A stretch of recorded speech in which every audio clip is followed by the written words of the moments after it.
Welcome to From Betrayal to Breakthrough. I'm Dr. Debi Silber, and today's guest is Dr. Jorina Elbers. Jorina is a board-certified pediatric neurologist. As an assistant professor at Stanford University, she studied the neurological effects of chronic stress and trauma. She is currently the program director of the Trauma Recovery Project at the HeartMath Institute, developing heart-focused programs to help relieve symptoms of trauma and other stress-related conditions. Many times on the show, we've talked about how stress impacts the body. We feel it in the form of anxiety, exhaustion, digestive issues, and more. But how do you truly see what every thought and feeling is created internally? You're about to find out. My guest is Dr. Jorina Elbers, the program director of the Trauma Recovery Project at the HeartMath Institute. You're about to learn how incredible HeartMath really is as a way to get your heart and nervous system back on track after betrayal. Here we go. Okay, everybody, buckle up. This is going to be, I can already tell, it's going to be an incredible episode. I'm here with Dr. Jorina Elbers, and I kind of stalked her a little bit. She's from HeartMath, and if you don't know what HeartMath is, you soon will. And I love this company and what they offer so much that out of, I get certified in a lot of things. I'm certified in HeartMath now as well. But I brought Dr. Jorina on just to tell us more about what HeartMath is and how it can help you, especially if you've been betrayed and you're struggling. If you're the betrayer and you're struggling, we're going to go through all of it. Welcome, Jorina. Thank you so much. Really excited to be here. Absolutely. So let's start with, what is HeartMath? Yeah, so HeartMath has been around for about 30 years. It's just a small little company up in California. And we were probably one of the first research institutes to start studying the physiology of stress, the physiology of resilience back in the 80s. And the really mapping out what's happening in the body when we are stressed, when we're anxious, when we're frustrated, and then what happens to the body when we shift into appreciation or gratitude or ease. And, there's a real fundamental physiological change that happens in the body that's healthy for us, right? And we know that, having a more positive attitude is good for us. And we know that gratitude, right? People are talking more about that. And I think HeartMath was really one of the pioneers in understanding and showing how that affects the body, and not just making us feel better psychologically, but actually helps to keep our body healthy. And let's talk about that. How does the body get affected with stress? We know externally we don't feel well. We feel anxious. We can feel hypervigilant. We can feel all those things. But tell us what goes on internally. Yeah. So this was a real life changer for me, having gone through medical school, having gone through a residency in pediatric neurology. And, we kind of understand stress as a psychological issue, right? Overwhelm and anxiety, that we feel it, right? But when I started, I was also noticing exactly what you're talking about. We feel it in our body. We get sick more often. Our digestion goes off. We get constipated. We might have a tremor, right? Even. So, actually looking at the research and the physiology of it, it affects our hormone levels. I mean, that's the easiest one. Most people understand that we have stress hormones, and cortisol is one of those stress hormones. Epinephrine is a stress hormone. And those are things that get released when our system is activated. And too much cortisol is not good for us. And, there's really old research on that. It's not good for our hippocampus, which is responsible for memory. It's not good for our blood vessels. We dilate and we constrict and we do all sorts of strange things with these when there's extra hormones coming around. But that isn't the only thing that happens, actually. And we're starting to learn that it's affecting our nervous system. So we talk about the fight or flight response, right? That hyper-aroused, hyper-vigilant, right? We can also collapse. So this vagus nerve can actually kind of go into overdrive and collapse our nervous system. We can feel emotionally numb. We can dissociate. We can, to get really tired, and our digestion just sort of shuts down. So, that kind of system. But we're also learning about inflammatory markers. So it's affecting our inflammation. It's affecting our ability to fight infections. So we get sick more easily. So actually, the research is very clear that stress is affecting our body, not just our mind. And it affects everything. And short term, it's a beautiful system. I mean, it's designed to keep us safe, keep us alive, keep us out of danger. It's when that system is sort of turned on and not turned off. And I think so many of us, especially if we are healing from betrayal, that system is turned on and it's like we are literally running for our lives, and it affects us on so many levels.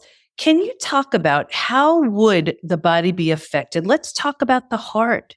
It's such a shock to the body, the mind, and the heart. Can you talk about the shock of betrayal and what that would do to our bodies? Yeah. So, one of the things one of the words that I use frequently is the word dysregulation.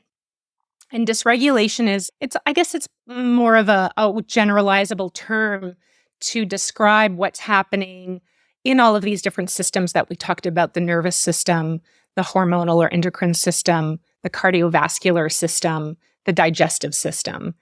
And it's sort of that when we're moving between that hyper-aroused state, the anger, right, the anxiety, the frustration, right? And then with betrayal especially too, we have that, we can get into collapse pretty easily. We can go into hopelessness. We can go into despair. We can go into just deep sadness and grief. And those are different physiologies. And one is that hyper-aroused system, and one is that hypo-aroused system. And so you can imagine if you just look at our emotions after betrayal, right? You go through these sort of big emotional swings where you're angry and upset and hyper-aroused, and where you're feeling that grief and sorrow. And so that is exactly what's happening inside, right? We think about what's happening under the hood. The nervous system is doing those wide swings. And what's our nervous system for? It's managing all the internal organs, all the internal systems, right? Even just our digestion. So changes when we're in that hyper-aroused state versus a hypo-aroused state. So it's then sending messages to the digestive system to shut down, and then to, go really, to digest your food, and then stop digesting your food. And, so you start to have like irritable bowel syndrome, is this sort of alternating diarrhea versus constipation. And that's dysregulation. So the system cannot find a homeostatic balance. It's kind of warping in and out. So when we look at the heart is doing something similar. So the heart rate, right, is not just a steady state, right? We can go into, a high heart rate to respond to our environment, right? When we get up in the morning, when we're driving, when we get upset, right, that heart rate goes up really high. When we're relaxed, when we're at ease, right, the heart rate drops.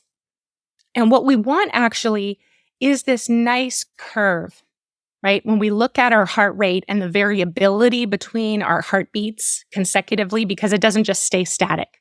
It goes, up and down and up and down.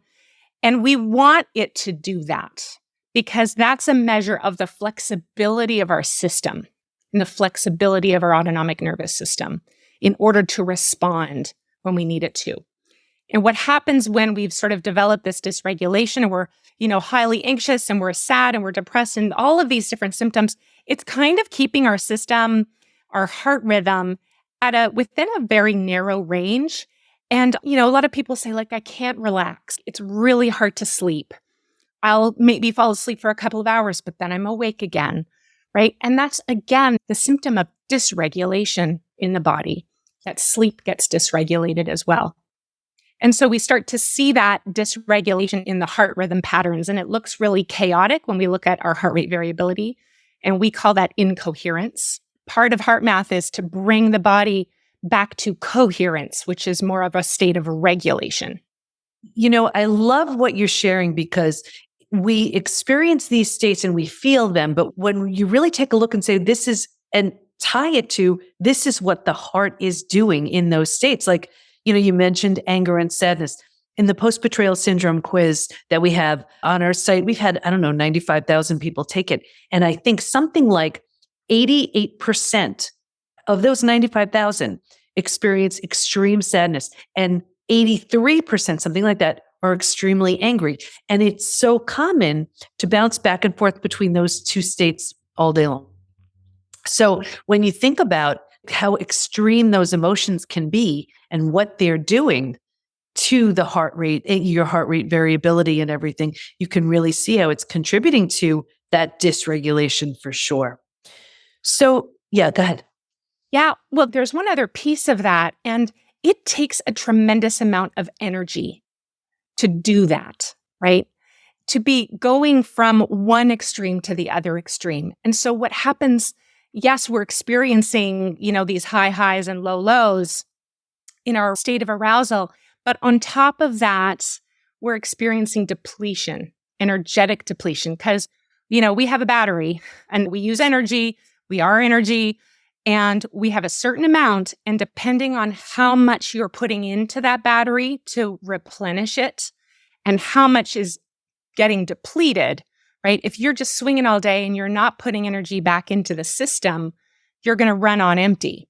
And that depletion is also part of all of the symptoms that people experience, which are contributing to the post-betrayal syndrome. So there are no reserves, because all of that energy is being used up in those extreme emotions, and they're exhausted, and sleep can be one of the hardest things, because everything they were able to sort of manage during the day comes out in full force at night. So getting that, it's even so hard to get that deep restorative sleep that they need to replenish. So even though they may have the best, intentions, it's just sleep is one of the things that I see getting compromised immediately after betrayal. Absolutely. Yeah, it's one of the most sensitive markers. And it drives me crazy a little bit when people talk about, working with trauma and stress and get better sleep. And you're like, if I could get better sleep, I wouldn't be so depleted. One of the things that we work on is trying to regulate the system during the day, giving techniques that people can use at night as well to bring regulation into the system so that you can get better sleep. And then it's this cycle, right? So then you're sleeping better, then you're better able to self-regulate, and then, right? But it's a vicious cycle otherwise. It is. One of the things I love about HeartMath is it's so tangible. You can look at your numbers and see what your heart is doing.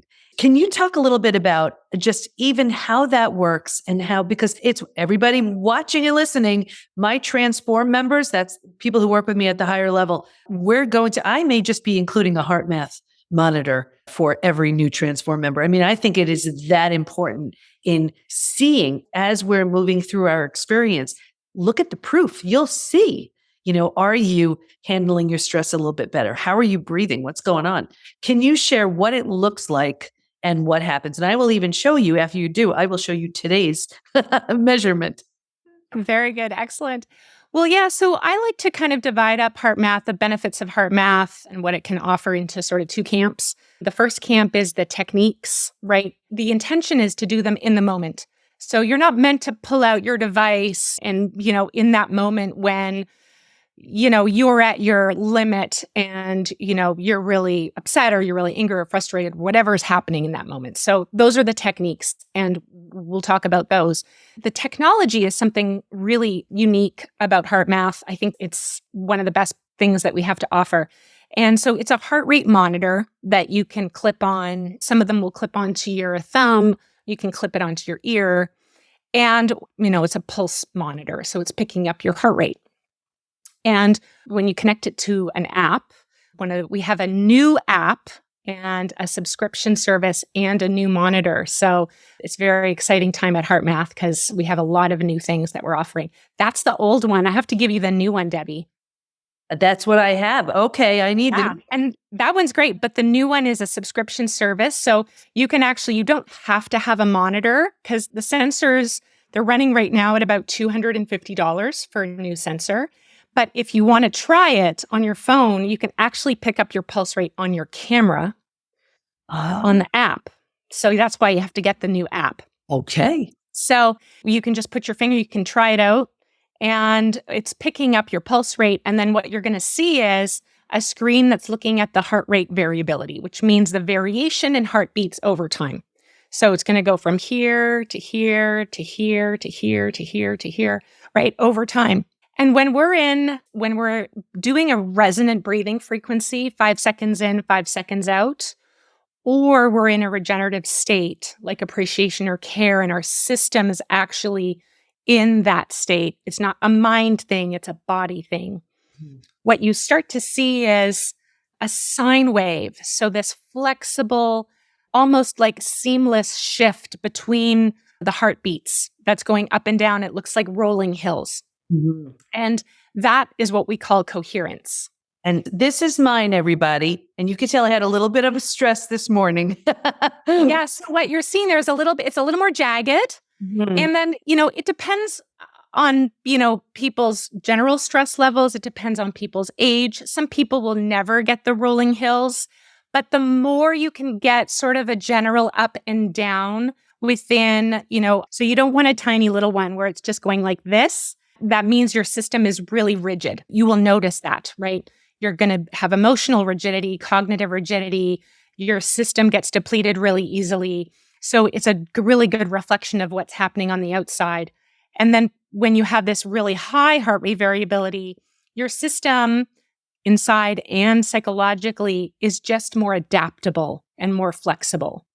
So you can kind of roll with things a little bit more easily.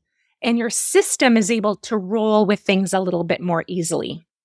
And so that is what you want. And so what you do is you train with a breathing technique, with these emotions that we know affect our body, affecting the heart rhythm.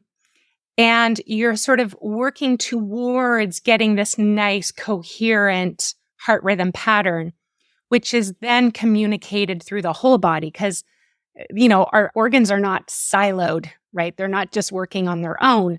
They're communicating to our whole body. So when the heart and the nervous system are in that nice coherent rhythm, our brain is actually also getting that information through this very important vagus nerve that's connecting to the thalamus, which is in the center of the brain, and it's helping to process information. You can think more clearly. Our memory is a little bit better. We're better able to make decisions.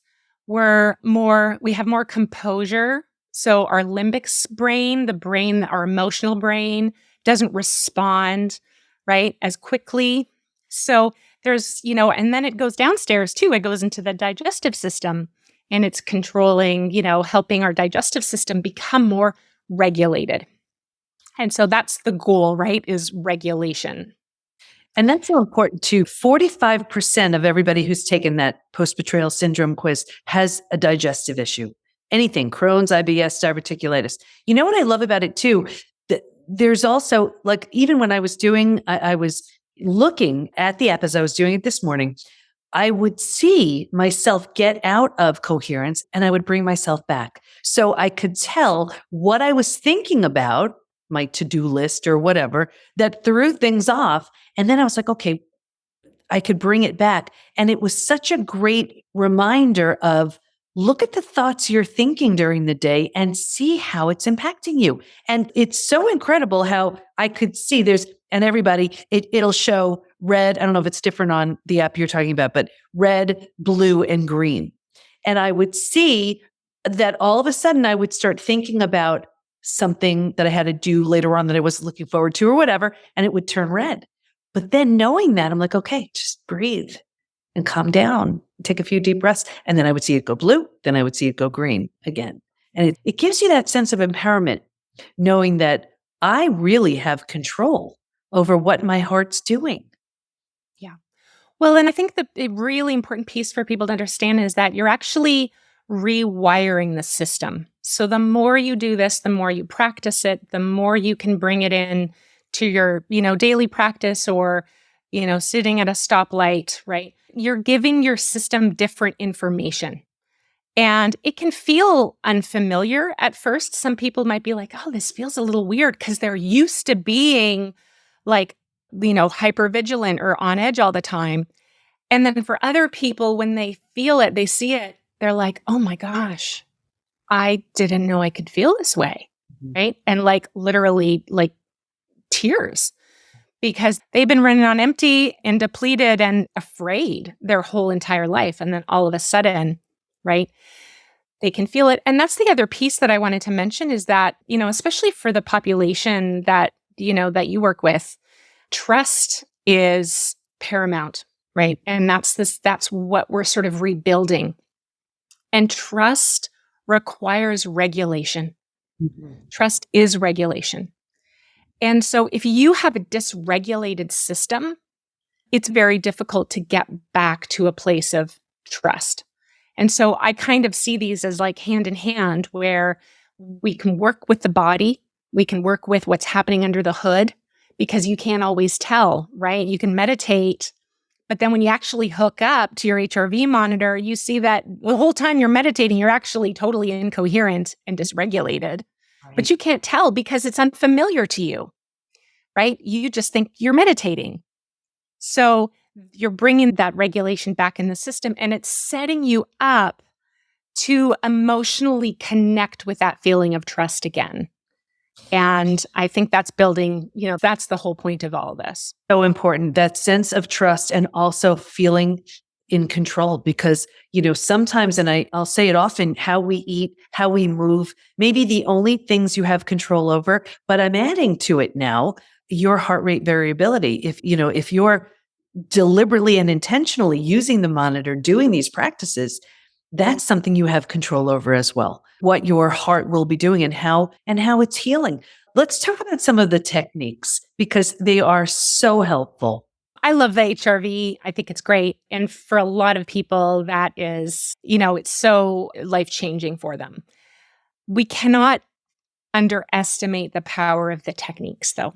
And, there's a little bit of, I would say, we connect to the heart, right? Which is a physical space in the body. It's an organ, right? It pumps blood. But there's actually so much more to the heart, right?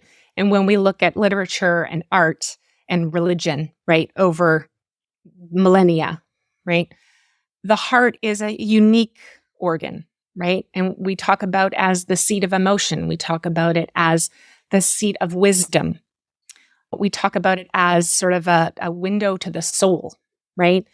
And we use it colloquially all the time, right? Get into your heart or my heart is broken, right? And so that piece, I don't think that's not a coincidence, right?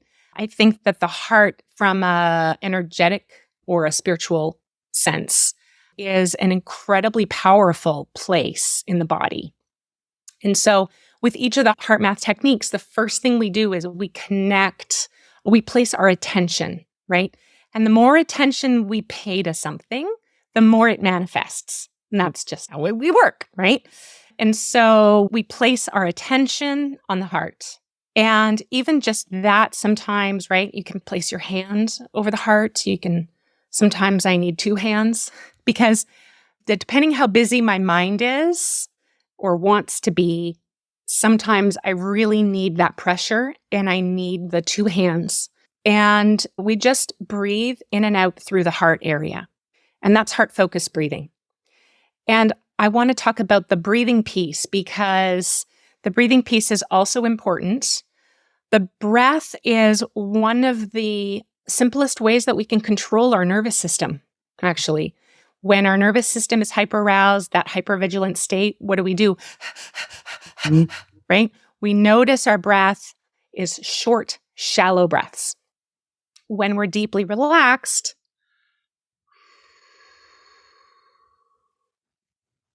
we have that deep exhale. Our parasympathetic system, that system that's there to help us relax, to fall asleep, right? That becomes activated. And we actually move in and out through the sympathetic, parasympathetic as we breathe, which is how we get a bit of that change in heart rate. Mm-hmm. And so as we're breathing, we're sort of activating the different parts of our nervous system, the sympathetic and the parasympathetic. And mostly what we're doing when we get into a nice, easy, resonant breathing frequency is we're really activating the vagus nerve. We're activating that parasympathetic system to come in and out and in and out. And it's kind of like waking it up, right? Because when we're stressed, the first thing that happens within milliseconds is the vagus nerve drops out. And the vagus nerve is the most important nerve in the body. Now, we never learned very much about it in medical school, but it is responsible for keeping you healthy. Everything in your body to keep you healthy is because of your vagus nerve. So when we're stressed, the first thing that happens, that thing shuts down. Well, no wonder we're all getting sick. So the breathing helps to re-engage that vagus nerve so it comes online again. And so that piece of it is really important. Now, a lot of people talk about square breathing or diaphragmatic breathing. How you breathe is important. I would say that sometimes deep breathing or the diaphragmatic breathing, especially if it's unfamiliar and your nervous system is really hyper-aroused, it's been there for a long time, it's really hard. And people can get really frustrated and they can get really, discouraged and this doesn't work and I can't do this, right? Which isn't helpful. And so the important piece about the breathing with heart-focused breathing is the focus of attention in the heart. And we want to get to a breathing rate that's comfortable for us, that's a little slower and deeper than usual.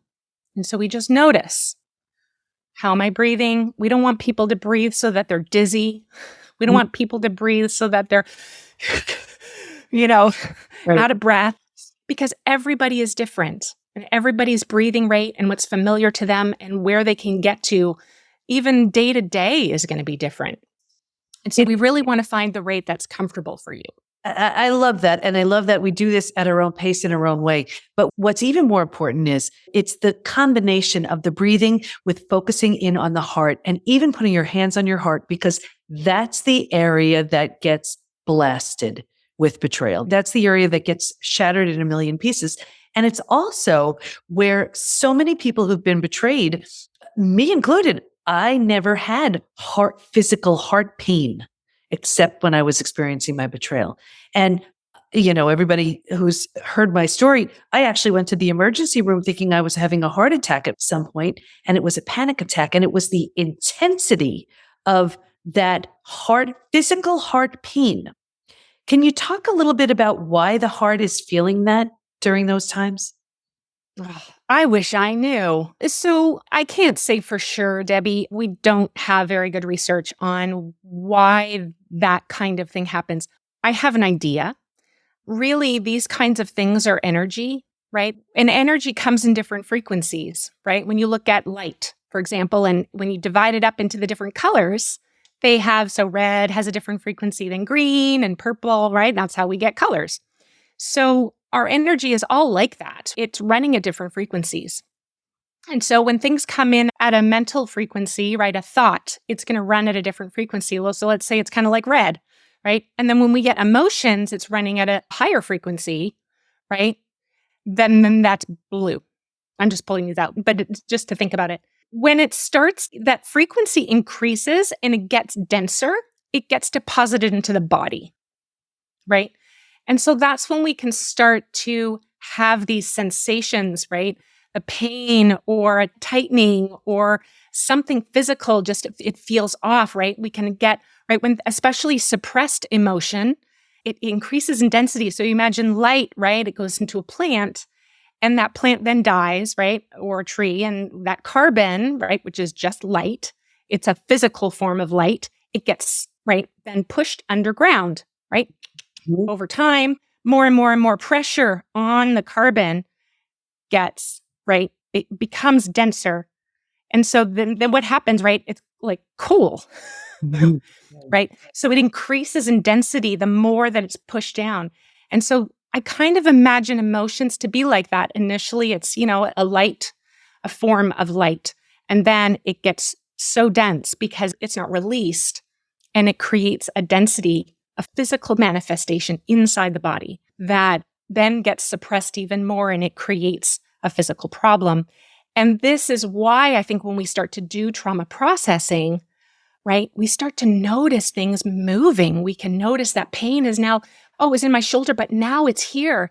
It's in my throat. And now I feel it, right? And then start to cry, or you might start to have a memory. So then you literally see the energy go from a physical form into the emotional form, the mental form, and be released. And that is the process of trauma release and releasing that energy. So that's a long answer to your question, but I don't really know. That's just what I That do. explanation works for me. What do you want to make sure everyone knows as we wrap up? I'd like to do a technique. Can we do a technique? Or let's do it. Yeah. All right. Just because when you experience it, I think that's the real magic, right? And so if we can invite our listeners to just take a moment to connect into the heart, just in noticing how that feels for you, right? Placing your kind hand over your heart. Just a little note there that sometimes that feels like too much and it hurts. And so we don't want to do something that hurts. So we want to bring some compassion and some kindness to that area, especially when we've been hurt. And if it's too much for you, then, don't do it, right? And it's something that you can work your way up to. But just noticing that pain is there is part of this process, and will help you move through it.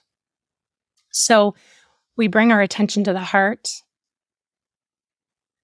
and we just notice our breath moving in and out through the heart or chest area, breathing a little slower and deeper than usual. And as you're breathing, noticing on the out breath, you might notice your shoulder is dropping a little bit. You might notice your stomach is a little less tense. So the noticing is a really important part of this, because that's reinforcing the change from the familiar state into a new state of coherence. And then as you're doing that, another layer on top of that is to make a sincere attempt to experience a regenerative emotion. So this can be appreciation for something or someone in your life. This can be gratitude. It can be care. It can be compassion. And we're just bringing in that layer of emotional frequency, which shifts how we feel inside, but is also shifting our thinking and our feeling, but is also shifting our physiology.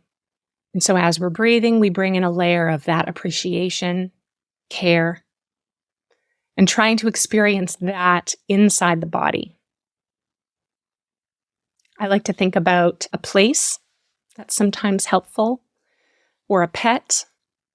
So we try to stay away from people because people can be complicated. And so, I like to have my top 3 at the ready when I want to.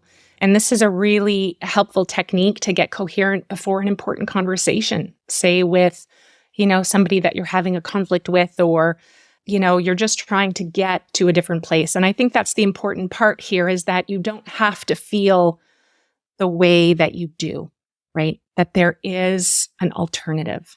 And when we choose that, and I'm all about getting lots of emotions and feeling sad and, moving that energy through. That's really important. But when you're ready to feel better, when you're ready to feel differently, these are great techniques that you can use anytime, and they're super portable. I just love that. I'm sure everybody watching and listening is feeling a little bit better. And Jorina, I want to just thank you so much for the gift you've given me with the information about HeartMath so that I can use it with my community.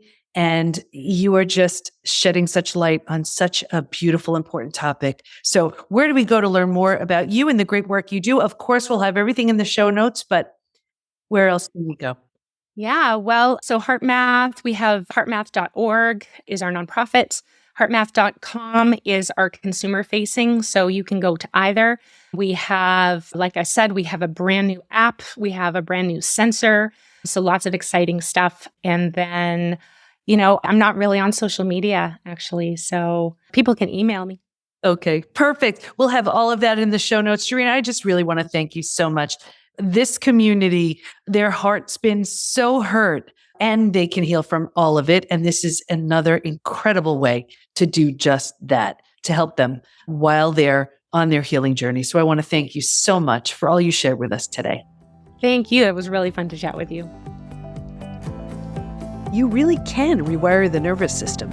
And to see just how you're doing with that, the HeartMath technology can be so helpful. Stay in touch with Jorina by going to heartmath.com. And we'll have all of her information in the show notes at thepbtinstitute.com/podcast. Here's my biggest takeaway. Trust, which is shattered after betrayal, requires regulation of our nervous system. So while we're doing all of this work to regain trust, it starts with the breath. Through techniques like heart-focused breathing, we're paying attention to our delicate and precious heart that's been impacted so much by our pain. And that one breathing technique alone is like giving your heart a hug while helping you regulate your nervous system. The technology takes it a step further, and it's powerful to see how shifts in thoughts directly impact those waves on the screen. It's definitely something I'm committed to doing and bringing into the PBT Institute, and I hope, at the very least, you commit to 2 minutes or so of heart-focused breathing as a way to heal that precious heart of yours. Can we help? Let us help you move through the 5 stages from betrayal to breakthrough by joining us at thepbtinstitute.com. Thanks for listening. Can't wait to be with you next time, and here's to your breakthrough.